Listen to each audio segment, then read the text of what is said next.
Bapak Ibu Saudara, kita teruskan studi kita kristalisasi surat 1 Petrus. Kali ini kita angkatkan tema tentang penderitaan. Yang ada, coba dulu kita baca yang di pasal 4 ayat 12 yang tertulis begini. Saudara-saudara yang kekasih, janganlah kamu heran akan nyala api siksaan yang datang kepadamu sebagai ujian, seolah-olah ada sesuatu yang luar biasa terjadi atas kamu. Jadi ini tema kita, penderitaan ini sebenarnya sesuatu yang Petrus bilang ya jangan dianggap yang aneh ya, itu anggap aja biasa lah ya. Ini sesuatu yang biasa terjadi pada orang yang mengikuti Kristus ya. Makanya nanti kita barangkali perlu membedakan di sini bedanya penderitaan badani ya dengan yang penderitaan yang dalam arti tekanan-tekanan karena tantangan, karena masalah ya. Penderitaan apa itu namanya? Penderitaan jiwani kira gitu ya. Ya, itu. Tapi itu perlu dibedakan juga, jangan nanti dibilang ikut Tuhan itu stres ya. Itu bukan begitu maksudnya ya. Penderitaan karena mengikut Tuhan itu barangkali bisa dibagi dua begini ya. Penderitaan badani, ini contohnya Petrus saja, langsunglah kita lihat ambil contoh. Petrus ini seorang yang mengikut Tuhan itu, dia menulis surat ini barangkali menulisnya di tahun 63 atau 64 Masehi. Ya, pada waktu itu Kaisar Nero sudah memerintah dan dia langsung dia menganiaya ya orang Kristen ya ketika itu ya. Ceritanya itu, dan menurut tradisi sekitar tahun 67 ya Petrus itu disalib. Dia divonis disalib karena ada cerita nih, tradisi mengatakan waktu itu kota Roma kebakaran dan Nero menuduh orang Kristen yang bikin itu, sehingga banyak orang Kristen yang dieksekusi, termasuk Paulus juga. Itu menurut tradisi dia dipenggal. Tapi kalau Petrus ini dia disalib, tapi karena keinginannya sendiri dia bilang nggak layak aku disalib kepalanya di bawah di atas kayak orang disalib biasa begitu. Jadi dia minta kepalanya di bawah ya, dan permintaannya dikabulkan. Jadi Petrus ini menderita secara badani dia ketika mengikut Tuhan dan mengakhirinya dengan mati martir.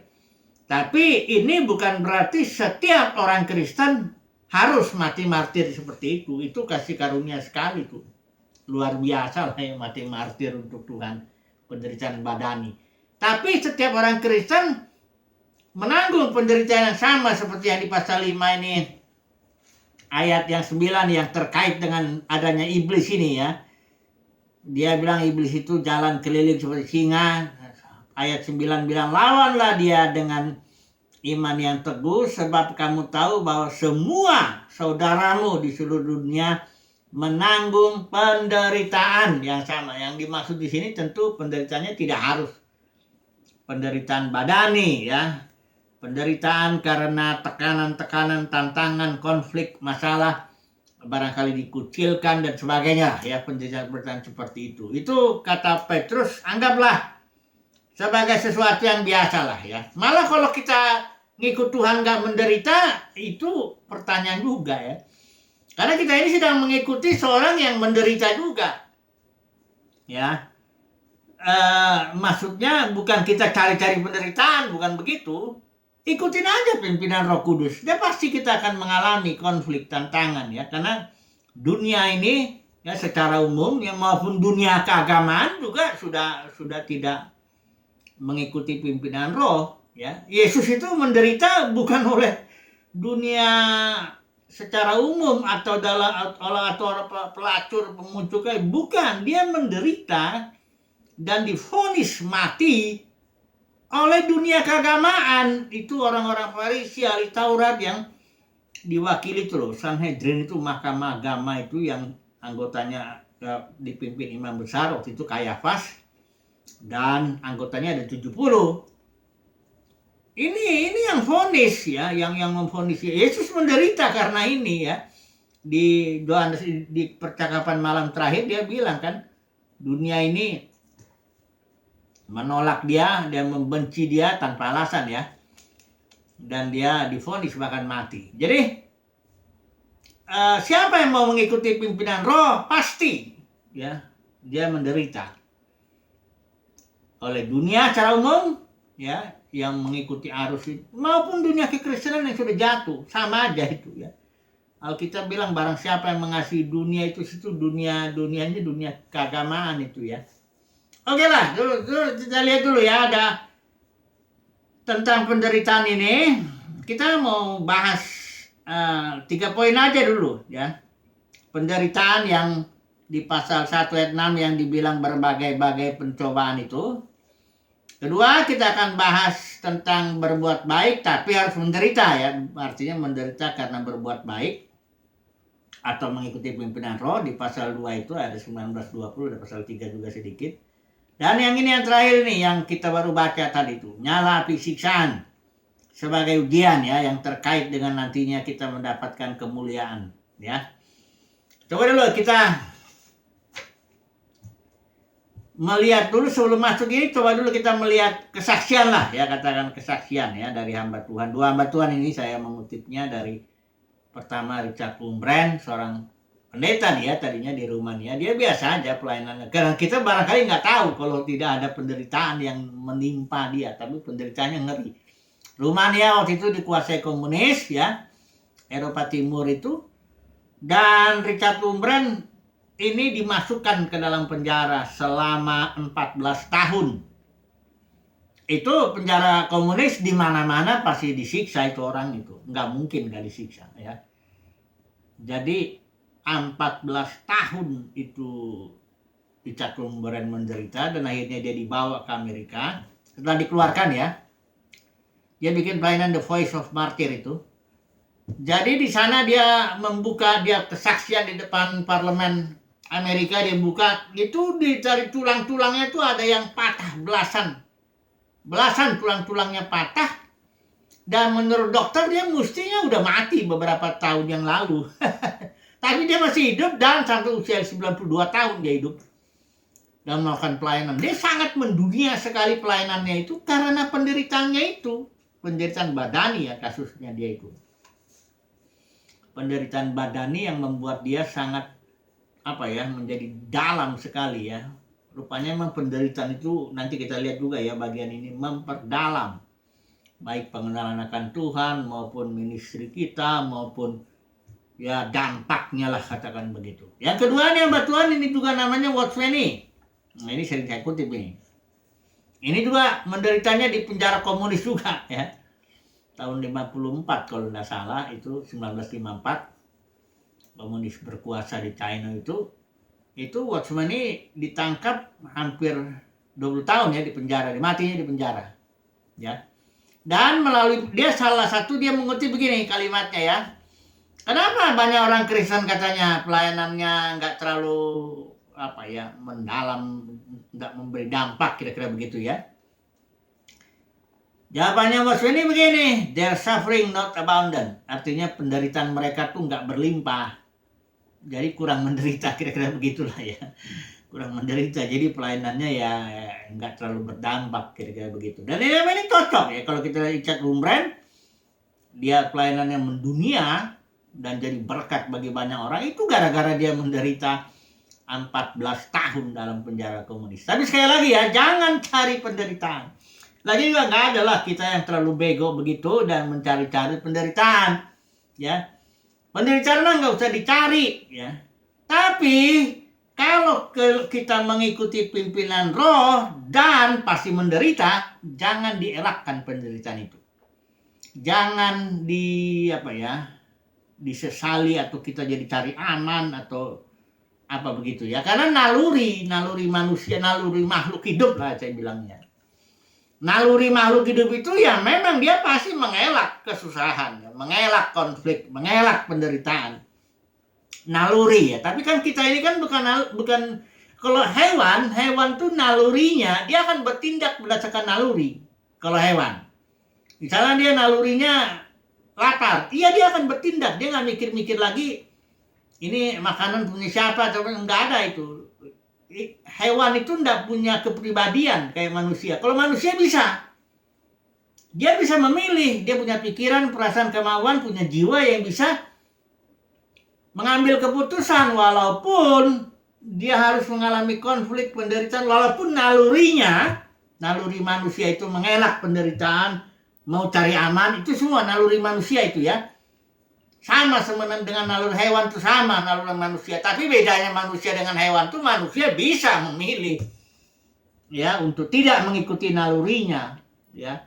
Jadi disinilah ayat-ayat firman Tuhan bagian 3 bagian firman Tuhan ini semoga ini membuat kita tidak mengelak penderitaan yang memang perlu, dalam arti penderitaan yang datang karena kita mengikut Tuhan, mengikut pimpinan roh begitu ya. Jadi jangan ikutin naluri kita untuk cari aman, untuk jangan ada konflik, untuk dan sebagainya ya. Oke, mari kita lihat tuh bagian pertama ini, berbagai pencobaan pasal 1 ayat 6 ya. Di sini dibilang bergembiralah akan hal itu ya. Sekalipun sekarang ini kamu seketika harus berduka cita oleh berbagai pencobaan. Ini pencobaan, istilah Yunaninya ini peirasmos, itu artinya trial atau testing. Ini sama istilah ini muncul juga yang di sini terjemahnya nyala api, siksaan, itu kayaknya ngeri banget ya. Padahal ini sebenarnya testing. Ya, trial, peirasmos, yaitu sama ya dengan pasal 1 ayat 6 dengan pasal 4 ayat 12 ini. Jadi di sini Petrus bilang ya, dari kalau kita lihat di ayat atasnya itu konteksnya begini. Di situ kita mendapat bagian ya, ada apa ya? Ya bagian ya, tapi itu adanya di alam surgawi. Jadi sini dikatakan di sini untuk menerima suatu bagian yang tidak dapat binasa, tidak dapat cemar, tidak belayu, yang tersimpan di sorga, artinya di alam, di dimensi yang lebih tinggi daripada dimensi bumi ini. Ada bagian kita itu di situ, ya. Nah, sekalipun kita udah punya bagian kita itu di situ, di sorga, harta sorgawi lah katakan begitu. Tapi kita ini dipelihara di dunia ini melalui iman, ya. Melalui iman kita dipelihara. Nah, iman kita itu yang perlu ditesting, di trial, dicobai dan dimurnikan ya. Di sini dibilang dimurnikan lah ya, di sini api dimurnikan. Karena iman, dan dibilang di sini iman ini jauh lebih tinggi. Itu juga ya. Ini membuktikan kemurnian imanmu yang jauh lebih tinggi nilainya daripada emas yang fana. Jadi begini. Kita punya bagian sudah ada ditetapkan di alam surgawi ya. Nggak bisa memang dilihat dengan mata jasmani, tapi ada itu ya. Nah, itu saya yakin itu satu bentuk kemuliaan dan suatu bentuk tanggung jawab, ministry dan sebagainya. Dan saat ini kita di dunia ini kita dipelihara melalui ya iman atau energi Kristus yang dalam diri kita ini. Tapi ini iman yang begini ini perlu dites, diuji, di trial, dimurnikan, pakai api gitu. Api itu api pencobaan itu, penderitaan ya, tantangan apa itu perlu. Ya, dan nanti iman kita makin murni ya, ini nilainya lebih tinggi daripada emas yang fana. Jadi jangan mengelak saudaraku dari tantangan yang perlu ya. Penderitaan, pencobaan karena kita mengikuti pimpinan roh itu kuncinya dulu. Supaya jangan nanti kalau kita setiap penderitaan terus kita anggap itu sesuatu yang yang berguna. Enggak, ya elakkanlah penderitaan yang enggak perlu ya. Jangan menderita karena kebodohan ya, itu jangan. Ya kalau firman Tuhan bilang kalau kau menginjil satu kota itu menolak, ya kebaskan debu, pergi. Jangan cari-cari karena ini iblis itu dibilang kan singa mengaum, ya kan? Ini yang menderita karena iblis di pasal 5 ini ya. Si iblis berjalan keliling sama seperti singa yang mengaum-ngaum mencari orang yang dapat ditelannya. Dia cari orang. Ya kita jangan masukin kepala kita begitu ke mulut iblis ya. Itu namanya kita menderita karena kebodohan. Ya. Jadi ya kita ikuti pimpinan roh, itulah kuncinya. Ya. Ikuti aja pimpinan roh, nanti kita menderita kok. Ya. Kita ditantang orang, kita balangan mungkin dikucilkan, mungkin disalah mengerti, mungkin diomongin, mungkin difitnah, mungkin macam-macam lah, ya. Ikuti aja pimpinan roh yang di dalam batin ini. Ya, kita kan punya Roh Kudus di sini, life giving spirit. Ikuti aja, ya. Jangan cari aman, ikutin aja ini, ya. Kalau kau digerakkan untuk bicara begitu, bicara. Jangan cari muka sama manusia. Jangan kalau mau menjadi pelayan Tuhan, ya jangan cari untung, cari duit, cari kemuliaan manusia. Itu namanya mengelak penderitaan itu. Ya emang enak dipuji-puji, dikasih amplop, dikasih duit, dan macam-macam. Enak memang. Banyak orang mau begitu. Tapi jangan kita. Ini Alkitab bilang begitu. Jangan mengelak penderitaan yang memang perlu. Saya yakin ya, di dunia kekristenan yang sudah sangat materialistis saat ini ya. Teologi sukses merajalela, ajaran Nikolaus, ajaran Bileam, ajaran Jezebel. Itu dalam dunia kekristenan begini, orang yang beritakan firman yang sungguh-sungguh dari Alkitab, saya yakin Anda disukai, dibenci, bahkan mungkin dikucilkan. Ya. Nah, saudara, kalau pelayan Tuhan, sampaikan firman Tuhan apa adanya. Jangan cari aman istilahnya. Ya, karena ini betul. Ini penderitaan yang perlu ini ya untuk membuktikan kemurnian iman kita atau memurnikan iman kita itu, ya. Dan itu nilainya lebih tinggi daripada emas, ya. Apa gunanya kita menjadi diserangi orang atau berapa sih yang bisa didapat di dunia ini kalau harta benda begitu kan? Tapi kalau iman kita ikut Tuhan dan itu iman kita diuji, ini nilainya lebih tinggi daripada emas yang fana. Oke, bagian kedua. Ini ada menderita karena berbuat baik ya. Ini kasih karunia katanya ini. Coba lihat dulu pasal 2 ayat 19 20. Saya baca dulu coba ini. Sebab adalah kasih karunia. Ini. Jadi kasih karunia itu bukan Tuhan keselamatan, ya. Bukannya pemeliharaan Tuhan, kebaikan Tuhan dan macam-macam itu kasih karunia. Ya itu kasih karunia juga, tapi inilah kasih karunia yang lain ini, yang jarang disinggung ini ya. Kalau orang bicara kasih karunia, apa yang dibicarakannya? Pasti apa yang Tuhan buat bagi orang itu. Betul itu, nggak salah itu. Kasih karunia akan diselamatkan, betul. Ya nggak ada yang menentang itu. Tapi ini nih, yang satu lagi nih. Sebab adalah kasih karunia jika seorang karena sadar akan kehendak Allah. Artinya, kalau seseorang melakukan kehendak Tuhan, mengikuti pimpinan roh, dia menanggung penderitaan yang sebenarnya tidak harus dia tanggung. Ya, tapi karena kondisi dunia sudah begini ya, dia melakukan kehendak Tuhan yang malah kena timpa. Nah, ayat 20, sebab dapatkah disebut pujian jika kamu menderita pukulan karena kamu berbuat dosa. Tetapi jika kamu berbuat baik, artinya melakukan kehendak Tuhan, mengikuti pimpinan roh, dan karena itu kamu harus menderita, maka itu adalah kasih karunia. Nah ini dia. Kita mendapatkan kasih karunia itu bukan hanya kasih karunia diselamatkan, ya. Tapi kasih karunia juga karena kita menderita sebab melakukan perbuatan baik gitu loh. Ya. Dan dikatakan di sini kalau pasal 3 ayat 14 ini berbahagia ya kita. Pasal 3 ayat 14 saya baca dulu. Pasal 3 ayat 14 ya dibilang di sini. Tetapi sekalipun kamu harus menderita juga karena kebenaran, ini karena mengikuti Tuhan, karena melakukan kehendak Tuhan, karena mengikuti pimpinan roh ya, karena berbuat baik. Tetapi sekalipun kamu harus menderita juga karena kebenaran, kamu akan berbahagia. Nah ini dia. Jadi berbahagia itu jangan terlalu langsung dikaitkan dengan materi. Malah kalau dilihat dalam Matius pasal 5 khotbah di bukit itu Yesus itu.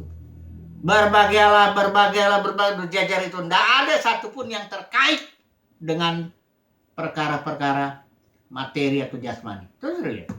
Berbahagialah orang yang miskin dalam Tuhan. Berbagai orang yang suci hatinya, berbagai orang yang murah hati, semuanya yang di dalam. Berbagai orang yang dianiaya karena kebenaran. Ya. Jadi kebahagiaan hanya terkait dengan perkara-perkara batiniah. Kalau kesenangan, iya, dia terkait dengan hal-hal yang jasmani. Kalau orang minum minuman yang enak, lagi aus, minum, enak, senang dia tuh. Sedang lapar, makan yang enak, senang. Tapi kalau kesenangan itu sebentar kan, nanti habis minum aus lagi. Habis makan lapar lagi. Ya itulah kesenangan. Nggak ada yang salah dengan kesenangan. Itu kesenangan dari Tuhan, ya, hati-hati. Saya pernah dengar kesaksian orang bilang begini, pokoknya semua yang senang-senang itu dari iblis. Aduh, saya bilang, nih dibayar berapa ini sama iblis kok bisa memuji-muji iblis begitu. Pengkhotbah bilang, kalau seorang makan dan merasakan kenikmatan, jawabannya kalimatnya begini, mungkinkah seorang makan dan memperoleh kenikmatan di luar Tuhan? Artinya kenikmatan itu didapat di dalam Tuhan, oleh Tuhan, karena Tuhan. Iblis itu cuma bisa mencobai supaya kita makan dengan curi makanan itu. Kesenangan dari Tuhan, jangan salah. Kesenangan makan, minum, kesenangan seksual dan sebagainya itu kesenangan seni, bernyanyi, musik, semuanya kesenangan dari Tuhan. Jangan salah. Jangan kasih puji-puji setan. Setan itu binatang itu. Diciptakan oleh Tuhan emang sengaja untuk ada maksudnya itu. Itu setan juga hamba itu. Itu Tuhan pakai itu tangan untuk menghajar itu, ya Tuhan pakai setan. Kayak menghajar membentuk Ayub, ya Tuhan pakai itu. Jangan muji-muji setan lah ya. Itu setan nggak bisa ngasih apa-apa. Kesenangan dari Tuhan, kebahagiaan juga dari Tuhan. Hanya mau saya tekankan, kebahagiaan itu adalah terkait dengan perkara-perkara batinnya. Sementara kesenangan itu soal yang makan minum yang saya bilang tadi, yang luaran. Dan Yesus datang bukan mau ngasih kesenangan. Iya, dia juga memelihara, dia juga ngasih roti kok. Orang lapar kasih roti juga kok, senang kok. Ya, tapi maksudnya dia datang, aku datang supaya mereka mempunyai life, joy, dan itu di dalam batin kita, dalam roh kita. Yesus datang untuk membuat kita bahagia, ya. Oke. Poin yang ketiga terakhir ini ya, nyala api siksaan ini sebagai ujian nih tadi ya. Ini dikaitkan dengan kemuliaan. Mari kita baca dulu pasal 4 ayat 12 ini ya. Ini sudah kita baca tadi ya. Saudara-saudara yang kasih, janganlah kamu herankan nyala api siksaan ya, yang datang orang sebagai ujian seolah ada sesuatu yang luar biasa terjadi atas kamu. Sebaliknya bersukacitalah sesuai dengan bagian yang kamu dapat dalam penderitaan Kristus, supaya kamu juga boleh bergembira dan bersukacita pada waktu yang menyatakan kemuliaannya. Jadi penderitaan terkait dengan kemuliaan yang akan dinyatakan kelak. Kita saat ini menderita karena memilih kehendak Tuhan, karena memilih ikut pimpinan Roh. Dan nanti ada kemuliaannya. Itu setara itu. Ya, makin dia di sini hajarannya banyak, kemuliaannya banyak, berbanding lurus ya. Berbanding lurus. Kalau orang Farisi itu kan dia berdoa di pinggir jalan, Yesus bilang udah mendapat upahnya dia, nanti nggak dapat kemuliaannya lagi dia, udah dapat dia di sini. Maka saudaraku, ini saya menguatkan ya, engkau yang melayani Tuhan malah disalah mengerti, engkau yang melayani Tuhan malah difitnah, engkau yang melayani Tuhan ikutin pimpinan, menyampaikan firman Tuhan apa adanya malah diomong-omongin, malah dicuekin, malah dikucilkan. Bersukacitalah, sebab upah untuk nanti kemuliaan yang akan dinyatakan kelak ketika Tuhan Yesus menyatakan dirinya di akhir zaman. Puji Tuhan lah, ambil kesimpulan dulu. Jadi penderitaan itu sesuatu yang memang wajar pasti datang bagi orang yang mengikut Tuhan, memilih kehendak Tuhan, mengikuti pimpinan Roh. Pasti datang, ya. Dan kalau itu datang, maka jangan mengelak, karena itu penderitaan yang perlu itu. Penderitaan yang karena memilih kehendak Tuhan, penderitaan yang karena mengikuti pimpinan Roh, itu Yesus di Taman Getsemani itu karena dia memilih kehendak Bapa itu, maka dia menderita cawan salib itu. Itu perlu ya, dan jangan kita elakkan. Oke lah ya. Tapi pokoknya begitu kita saat ini menderita, nanti ada kemuliaannya berikutnya. Haleluya. Amin.